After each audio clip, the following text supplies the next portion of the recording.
હવે આપણું આ ઘી જે છે એ ઓગળી ગયું છે, મેલ્ટ થઈ ગયેલું છે. તો હવે એની અંદર આપણે આ જે એ ધીરે ધીરે થોડો થોડો કરીને લોટ અંદર નાખતા જઈશું અને એને હલાવતા જઈશું, જેથી એની અંદર જે છે દાણી ના પડે. લોટ અંદર એના વ્યવસ્થિત રીતે શેકાય એ પ્રમાણે લોટ નાખવાનો છે. ઝીણો થોડો થોડો લોટ નાખીશું જેથી કરીને દાણા ન પડે. ગાંઠો ઘણીવાર આપણે લોટ એક સાથે નાખી દેતા હોઈએ તો ગાંઠો થઈ જતી હોય છે, લોટ સરખો શેકાય નહીં અને એની ગાંઠો પડી જતી હોય છે.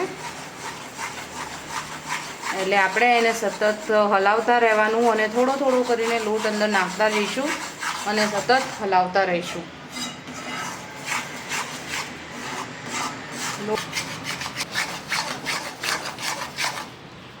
કન્ટિન્યુઅસ આપણે આ લોટને આમ સતત હલાવતા જ રહેવાનું છે અને લોટ જેમ જેમ શેકાતો જશે થોડો થોડો ફૂલતો જશે, એની સ્મેલ આવવા લાગશે અને એનો થોડો કલર બી બ્રાઉન ટાઈપ થતો જશે. અને એમાં આને આપણે લગભગ 5 થી 7 મિનિટ સુધી આમ જ શેકતા રહીશું. કદાચ ઘી જો તમને ઓછું લાગે તો તમે ઘી ફરી 1-2 ચમચી જેવું એડ કરી શકો છો. મને હાલ અહીંયા એડ કરવા જેવું લાગતું નથી.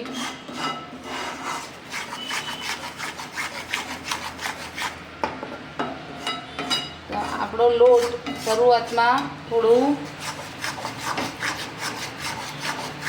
ધીરે ધીરે શેકાતા શેકાતા એનું ઘી છોડવા લાગશે.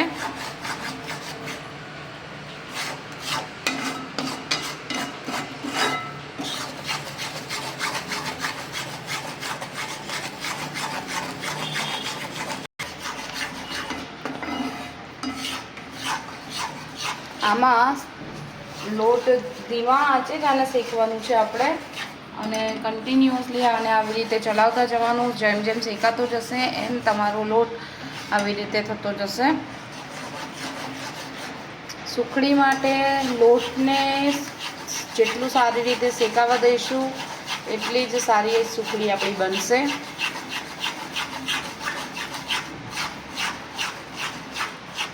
મેં એમાં 1 ચમચી જેટલું થોડું ઘી એડ કર્યું, મને લાગ્યું જરૂર એટલે. તમે જે રીતનું ઘી જો તમને વધારે જરૂર લાગે તો તમે એડ કરી શકો છો અને ઘી ઓછું ખાતા હોય તો તમે તમારા ટેસ્ટ મુજબ તો તમને જરૂરિયાત મુજબ તમે એમાં ઘી વધારે ઓછું કરી શકો છો.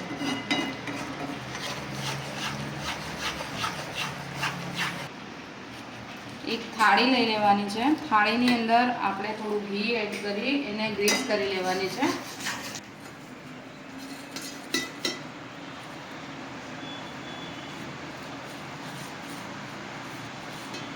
ઘી આ રીતે સરસ થાળીમાં સ્પ્રેડ કરી દેવાનું જેથી આપણે સુખડી એમાં પાથરીએ તો ચોંટે નહીં. શકો છો કે આ સરસ રીતે લોટ મારો શેકાઈ રહ્યો છે અને ઘી પણ આમાં ઘણું છૂટું પડી રહ્યું છે.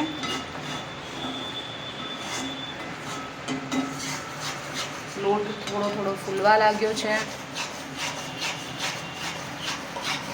ઝીણી ઝીણી એની સ્મેલ આવી રહી છે. ઘીમાં લોટ જે શેકાય છે એની જે સુંદર મજાની સ્મેલ આવતી હોય છે.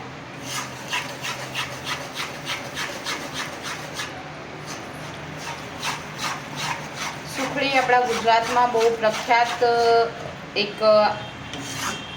ખાવાની મસ્ત આઈટમ છે કે કોઈ પણ નાના બાળકથી લઈને વૃદ્ધ જે હોય એ દરેકને આ સુખડી ભાવતી હોય છે.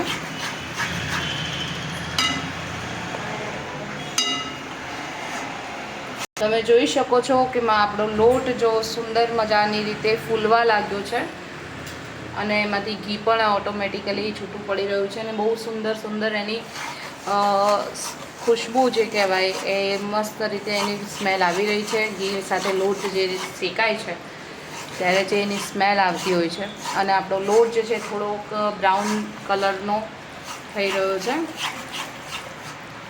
હું આને 1-2 મિનિટ સુધી થોડું શેકાવા દઈશ. સમયે આપણે આજે આપણો ઝીણો સમારેલો ગોળ જે છે એ આની અંદર એડ કરી દઈશું.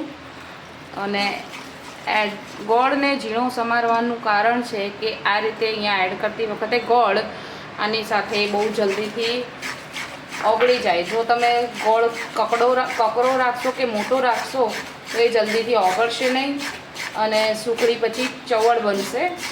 એટલે આની અંદર ગોળ પહેલાં આપણે એકદમ ઝીણો સમારી લેવાનો અને પછી એડ કરવાનું, અને એકદમ ધીમી આંચ રાખીને.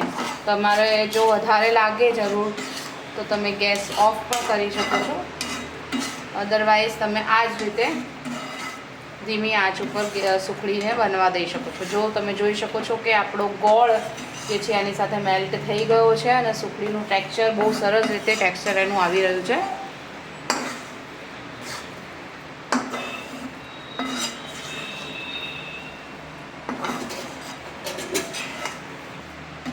બહુ સુંદર મજાની એની સ્મેલ આવી રહી છે. ઘી, ગોળ અને લોટ ત્રણેય મિક્સ થતાં અને જે શેકાતા એની જે ખુશ્બુ આવે એમ જ મોઢામાં પાણી લાવી દે એવી હોય છે.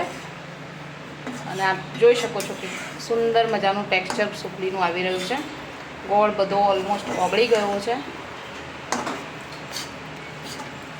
હવે આપણે આને ગેસ ઓફ કરી દઈશું અને 1 મિનિટ સુધી હલાવતા રહીશું, જેથી કરીને કાચો રહી ગયો હોય તો એ પણ મેલ્ટ થઈ જાય. આ સમયે જો તમને તમારી સુખડીનું ટેક્સચર થોડું હાર્ડ લાગે તો તમે એમાં 1-2 ચમચી જેટલું દૂધ એડ કરી શકો છો, જેથી તમારું સુખડી એકદમ સોફ્ટ થઈ જશે. મને અહીંયા એની જરૂર લાગતી નથી એટલે હું એડ નથી કરતી. હવે આને ગેસ ઓફ કરી દીધો છે મેં, અને હવે હું સીધું એને જે ગ્રીસ કરેલી થાળી જે છે ગ્રીસ કરેલું છે એમાં હું સીધું ટ્રાન્સફર કરી દઈશ.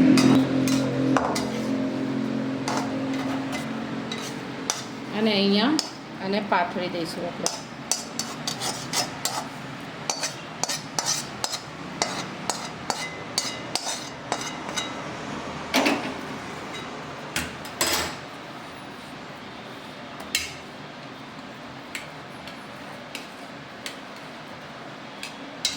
જોઈ શકો છો કેટલી સોફ્ટ સુખડી બનીને તૈયાર થઈ છે આપણી.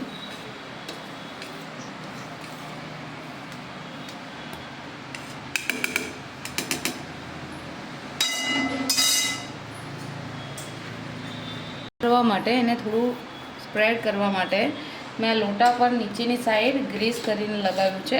ઘી લગાવીને એનાથી થોડું ડેપ કરી અને અહીંયા સરખું પાથરી દઈશ, જેથી કરીને આ વ્યવસ્થિત રીતે બધી બાજુથી સરખું સેટ થઈ જાય.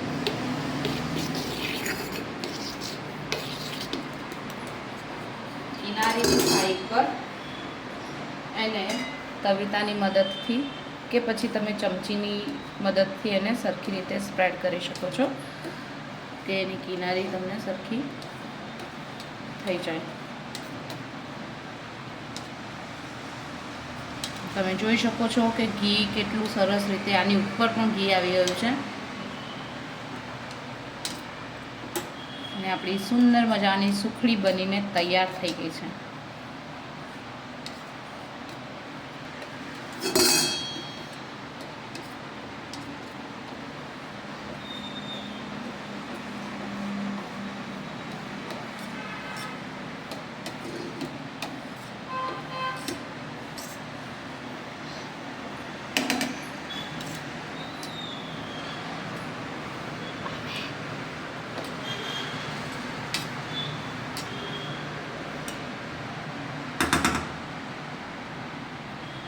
હવે આપણે અહીં આના પીસ કરી લેવાના છે.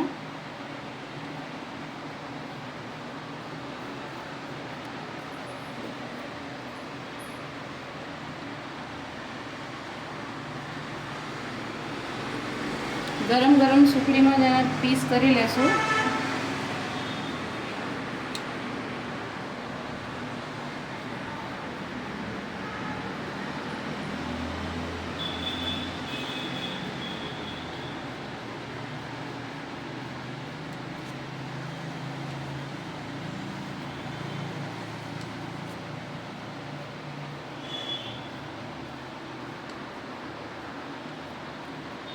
તમે છરીની મદદથી પણ પીસ કરી શકો છો. મેં અહીંયા અમારા તવેતાની મદદથી જ પીસ કર્યા છે.